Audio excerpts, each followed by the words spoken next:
அனைவருக்கும் வணக்கம். பாதி சமைத்த உணவை உண்டால் மூளையில் புழுக்கள் வருமா, ஏன் இப்படி என்பதை பற்றி பார்ப்போம். சமீபத்தில் ஓர் 8 வயது சிறுமியின் மூளையில் 100க்கும் அதிகமான முட்டைகள் இருந்தன. அவை சிறு சிறு கட்டிகள் போல காணப்பட்டன. அவை அனைத்தும் நாடாப்புழுவின் முட்டைகளாக இருந்துள்ளது. மருத்துவரிடம் வரும்போது சிறுமிக்கு இரத்த அழுத்தமும் அதிகமாக இருந்தது. நாடாப்புழுக்கள் கொடுத்த அழுத்தம் மூளையை பாதித்து மூளையின் செயல்பாட்டையே நிறுத்திவிட்டது. முதலில் மருந்துகள் கொடுத்து மூளையின் அழுத்தத்தை குறைத்துள்ளனர். அதன் பிறகு மூளையில் கட்டிகளைப் போல இருந்த முட்டைகளை கொல்ல மருந்து கொடுத்துள்ளனர். இது நிலைமையை மோசமாக்கும் அபாயமும் இருந்தது. ஏனெனில் இந்த சமயத்தில் மூளைக்கு அழுத்தம் அதிகரிக்கும் வாய்ப்புகள் அதிகம். மூளையில் உள்ள நாடாப்புழுவின் முட்டைகளை கொல்லும் மருந்து சிறுமிக்கு கொடுக்கப்பட்டாலும் அவை இன்னும் முற்றிலுமாக அழியவில்லை. அவை கொஞ்சம் கொஞ்சமாகத்தான் அழியும். மூளையில் இந்த முட்டைகளின் எண்ணிக்கை தொடர்ந்து அதிகரித்துக் கொண்டே இருக்கும். இது வலிப்பு வருவதற்கு முக்கிய காரணமாகிறது என்கிறார் மருத்துவர் பன்சல். அரைகுறையாக சமைக்கப்பட்ட உணவை உண்பது, அசுத்தம், சுகாதார குறைவு போன்ற பல காரணங்களால் நாடாப்புழுக்கள் வயிற்றுக்குள் செல்கின்றன. அங்கிருந்து இரத்த ஓட்டத்தில் கலந்து உடலின் பல்வேறு பாகங்களுக்கும் செல்கின்றன. வலிப்பு நோய் ஏற்படுவதற்கு முக்கியமான காரணங்களில் நாடாப்புழுக்களும் ஒன்று. இந்தியா போன்ற நாடுகளில் மனிதர்களின் உடலில் நாடாப்புழுக்கள் இருப்பது இயல்பானது. இந்தியாவில் கிட்டத்தட்ட 12 லட்சம் மக்களுக்கு நியூரோசிஸ்டிசிரோசிஸ் பாதிப்பு ஏற்பட்டுள்ளது. இது நரம்பு சம்பந்தப்பட்ட நோய்களும் வலிப்பு நோய் ஏற்படுவதற்கான காரணங்களில் பிரதானமானது என்பது குறிப்பிடத்தக்கது. நாடாப்புழு என்றால் என்ன? நாடாப்புழு என்பது ஒரு வகை ஒட்டுண்ணியாகும். ஊட்டச்சத்துக்காக மற்றவர்களை சார்ந்திருக்கும் உயிரினமான இது உணவை கிரகிப்பதற்காக நமது உடலுக்குள்ளேயே இருக்கிறது. வெள்ளை நிறத்தில் கட்டிகள் போல இருப்பது நாடாப்புழுவின் முட்டைகள். 5000க்கும் அதிகமான வகை நாடாப்புழுக்கள் இருப்பதாக கண்டறியப்பட்டுள்ளது. 1 மில்லிமீட்டர் முதல் 15 மீட்டர் நீளம் வரை பல்வேறு அளவுகளில் இவை காணப்படுகின்றன. நாடாப்புழுக்கள் உடலின் உட்புற பாகங்களுக்குள் சென்று ஒட்டிக்கொள்கின்றன. தனது உடலின் புறத்தோல் மூலம் உணவை எடுத்துக்கொள்கிறது. இவை நமது உடலில் உள்ள செரிக்கப்பட்ட உணவுகளையே எடுத்துக்கொள்கின்றன.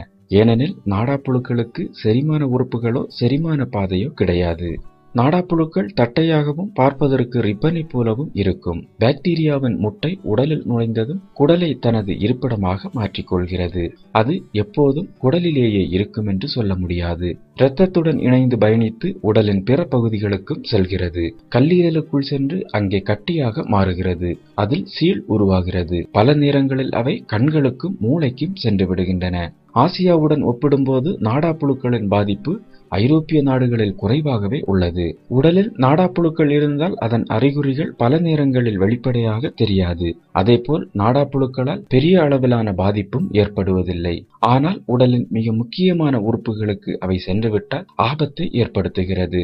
இந்த நாடாப்புழுவின் பாதிப்பிற்கு சிகிச்சை எடுத்துக்கொள்வது எளிதானதே. உலகம் முழுவதும் உள்ள மக்களை நாடாப்புழுக்கள் பாதித்தாலும் இது சுகாதாரத்துடன் தொடர்புடையது என்பதால் இந்த தொற்று இந்தியாவில் சற்று அதிகமாகவே காணப்படுகிறது. நாடாப்புழு உருவாவதன் காரணங்கள்: முழுமையாக வேக வைக்கப்படாத உணவு உட்கொள்வதாலும், பன்றி, மாட்டிறைச்சி, மீன் போன்றவற்றை சமைக்காமல் சாப்பிடுவதாலும் நாடாப்புழு உடலில் உருவாகும். இந்த உணவுகளில் லார்வாக்கள் இருப்பதுதான் காரணம். எனவே உணவு ஒழுங்காக சமைக்கப்படாவிட்டால் உடலில் நாடாப்புழுக்கள் உருவாகும் அபாயம் உள்ளது. அதுபோல அசுத்தமான குடிநீரை பருகுவது, முட்டைக்கோஸ், கீரைகளை சரியாக வேக வைக்காவிட்டால் அவற்றின் மூலமாக நாடாப்புழுக்கள் உடலில் குடியேறும். எனவே அசுத்தமான தண்ணீரில் வளரும் காய்கறிகளையோ அல்லது மண்ணிற்கு அருகில் முளைக்கும் காய்கறிகளையோ நன்றாக கழுவி உண்ண வேண்டும் என்று அறிவுறுத்தப்படுகிறது. இந்த நாடாப்புழுவின் அறிகுறிகளானது பொதுவாக நாடாப்புழு உடலில் இருப்பதை கண்டறிய துல்லியமான அறிகுறிகள் என்று எதையும் கூறிவிட முடியாது. ஆனால் உடலில் உணவு செரிமானம் ஆன பிறகு உருவாகும் கழிவுகள் மலமாக வெளியேறும் போது அதில் நாடாப்புழுக்களும் ஓரளவு வெளியேறும். அதிலிருந்து அவற்றின் இருப்பை அறியலாம்.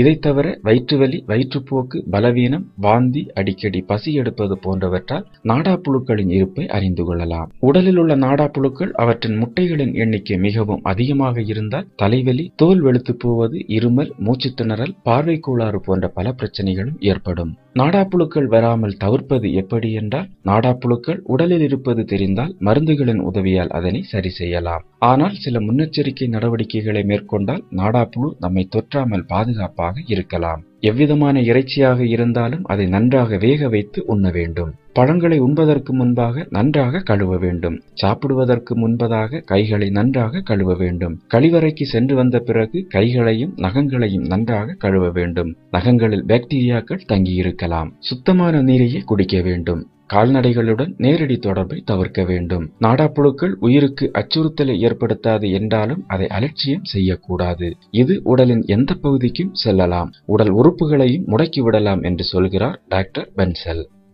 மேலும் வீடியோக்களுக்கு சேனலை சப்ஸ்கிரைப் செய்யுங்கள்.